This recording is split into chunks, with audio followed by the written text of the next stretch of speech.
That's the belly floor. Lean in between the hind legs. ชอบเลยอ่ะก็นอนนิ่งเลยอ่ะ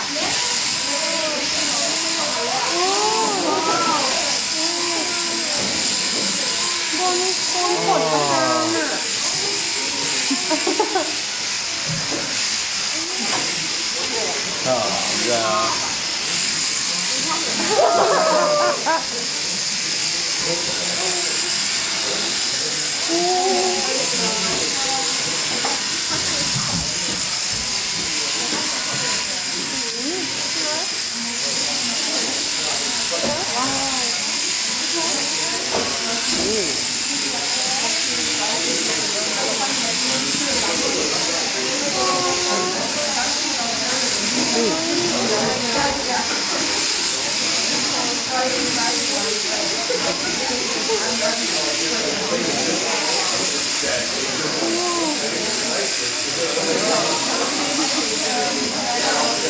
Small, very small.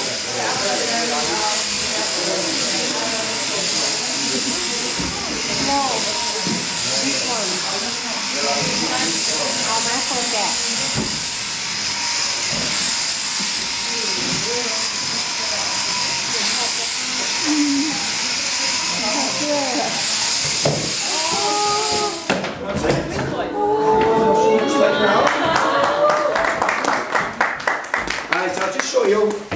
How we hold the sheep. Years ago they used to tie the legs of the sheep to shear them, but with a machine they had to find a new way, and this is the way that you shear sheep today. It's called the Bowen technique, developed in New Zealand about 50 years ago. So you've got to be able to hold these sheep with your feet and your legs, your knees and so on. So now I can go down the brisket onto the belly, in between the hind legs, down. Now I'm going to move that leg, let the head drop, let the sheep drop onto my foot, down towards the backbone, clean the tail, up the back, from the brisket out under the chin, over the head. Now I'm going to bring the sheep around with my right foot, down onto the side, along the line of the backbone, right foot over the back. You can see how I hold my feet are, and my knee, I'm holding the sheep down. And over the backbone, onto the last side. I'm going to hold the sheep now, my knee, down the shoulder, under the leg, and down the last side. So that's it, that's how we shear sheep. And the best shearers, believe it or not, can shear 400 in a day.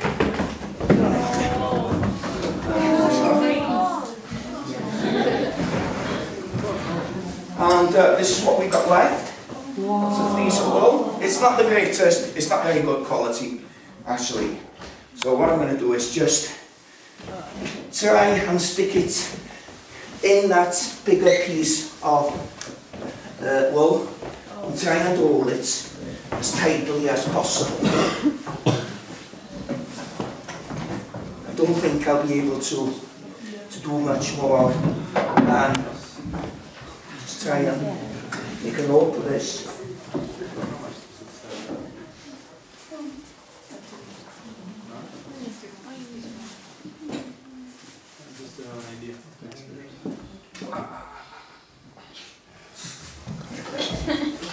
You need a knife?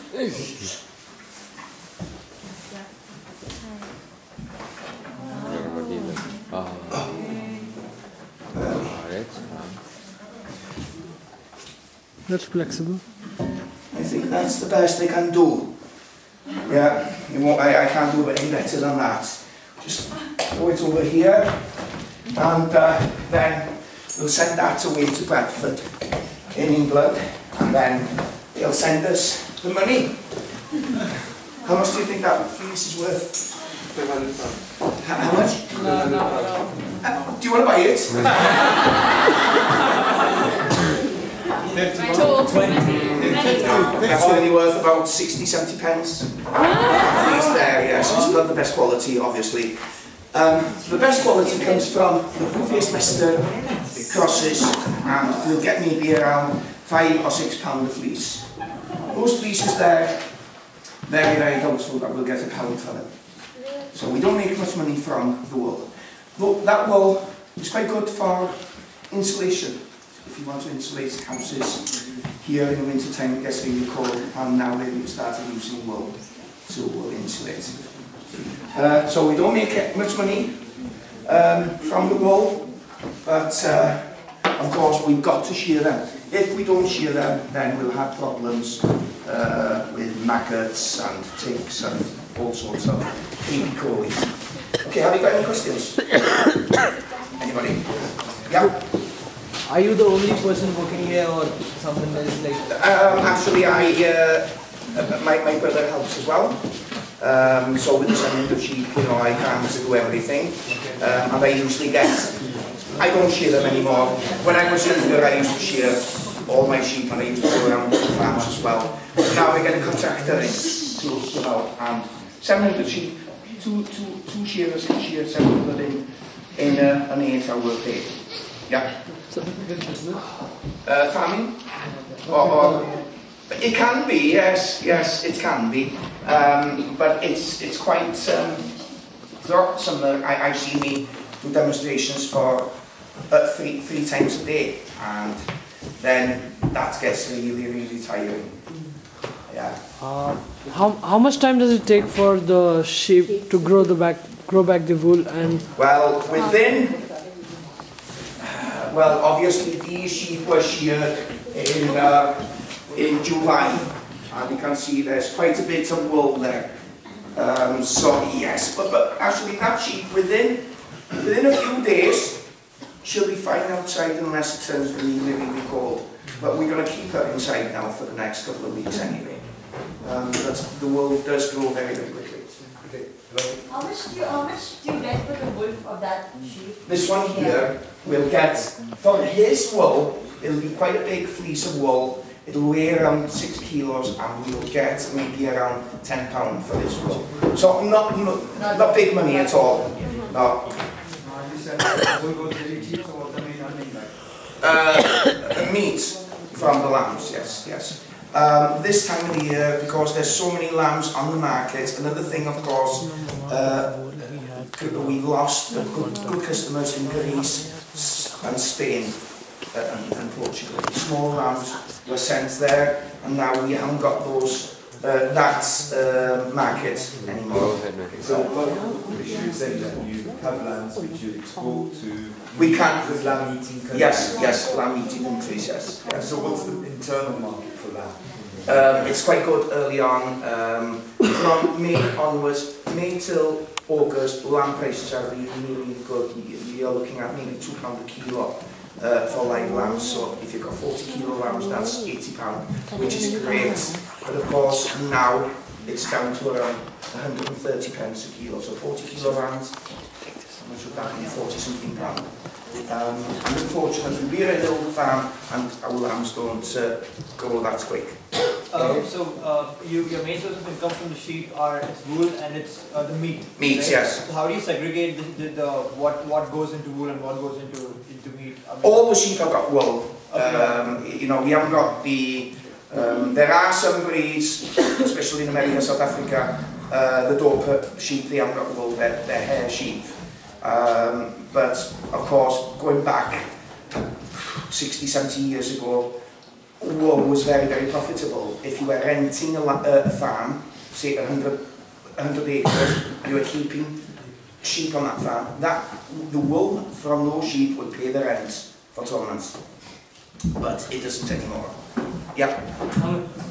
How much does it cost per month to maintain this business with the veterinarian, food?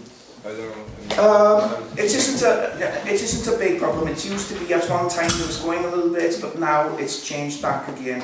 And you know, lamb meat is very popular throughout the United Kingdom, especially.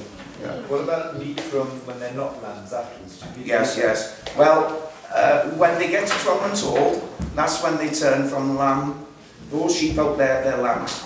And there'll be lambs, you can sell those sheep out there up to next May as lambs. But once the two large teeth come out in the middle, just like us when we were babies, losing the baby teeth, and they're the same. So when the two big teeth come out, then it's mutton. And what's mutton in comparison? Well, you're having it, I would think, especially this time of the year. Yes, but in these are not house trained either. What about the injection? Every year injection? Yes, we've got to inject them. We vaccinate them. 7 in 1 against pneumonia, pastorella, a few other things as well. 1 time a year? 1 time every year, yes. When they're lambs, you inject them twice. Once and then again in 4 to 6 weeks' time, and then once every year after that. Penicillin is one of the greatest things that was developed, and we use penicillin unless you're organic. If you're organic, then you can't use penicillin unless it's really, really serious. Yeah. What's their mortality rate? Sorry? Mortality rate? At lambing time, you're looking at about 10%. Unfortunately, weather is the main problem, and there's a lot of twins that are born, and sometimes a lamb will miss mother. The mother and one lamb will go, the other lamb will be sleeping, and he'll get up and he'll go after another sheep, and then he'll try and suckle, and then the smell of that other sheep will go on him, and then the proper mother will reject it. So, and then, if you're not around all the time, that lamb will die of starvation, obviously. So, yes, the weather that we've been getting in the last few years, you are unfortunately looking at about 10%. Yeah. How do you get in touch with industries that buy your goods? We've got different agencies here in the United Kingdom that do it for us. We take our lambs to the market, and then it's an open market. There'll be maybe 12 or 15 buyers there buying for Tesco, Sainsbury's, maybe other companies as well. What's the price of one sheep on the market? Depending on the type. The type of sheep, well, actually, the blue-faced Leicester crossed with a hill sheep. That sheep that I sheared just now, that was a Welsh Mountain. So the blue-faced Leicester crossed on the Welsh Mountain, that's called a Welsh Mule. And a yearling, one that's 12 months old, ready for breeding, you're looking at about £120 each. That's how much you're going to pay. Yeah. I see this room and the podiums kind of a thing. What are you using it for? Is it like auctioning or something like that? No, it's just for this. When people come here to have a look at the sheep, and that sort of thing. Yeah. Did you attend any formal training to learn some of the skills like women? Yes, yes. Shearing, for instance, you go on to the British Wool Board course to learn to shear. There are other courses that you can go on to trim the feet.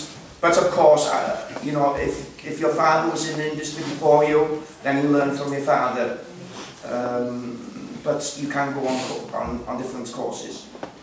The grazing fields that Yes. you use to feed the sheep belong to you as a private property? Yes, or yes, they do, yes. Yes. Everything. This farm has been in the family since 1912. Yeah.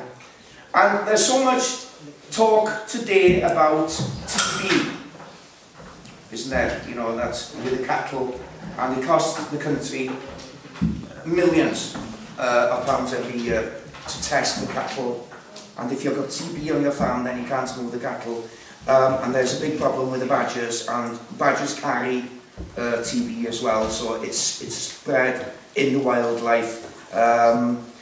My father, he died a few years ago now, but when he was 14 years old, and this is going back to 1929, he lost his father in March, his mother, his daughter, his sister, I mean, in May, his mother in August, and his younger sister in September. 4 of them died with TB, and him and his brother are the survivors, and that was in 1929. There was another farm just down the road from here. They lost 6 children and the mother You know, so TB was very ripe in that, and it is now too, but of course there are vaccines, and we're trying desperately to get rid of that from the country. Sorry, please to interrupt you. We've just time for one more question. Okay, we'll do 2 questions. I will answer some one. No, one issue is about foot-and-mouth disease. Yes. How that impacts upon. That was a big problem back, especially in 2001. We couldn't move stock at all, and